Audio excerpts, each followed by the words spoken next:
मैं बाबा टिल्लू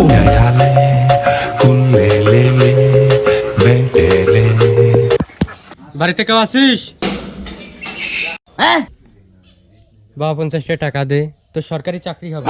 ধুর ক্লাস 5 থেকে করছি ফেল, তুমি সরকারি চাকরি মারাও না। 50টা টাকা দে, তোর ভালো বউ হবে। কি বালের কথা বলে, সুন্দর দেখতে মেয়ে বিয়ে করলাম, সেও পালিয়ে গেল। चीटिंग करता है तू। 50টা টাকা দে, তোর বাবা সুখে থাকবে। হ্যাঁ, এছাড়া তো 10 বছর আগেই কেলিয়ে গেছে। কি বলবো রে।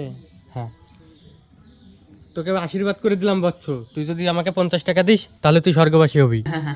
স্বর্গ? আমি নরকে আছি, 2 দিনের জন্য ছুটি পাইছি, তাই ঘুরতে আইছি। हैं ये क्या हो गया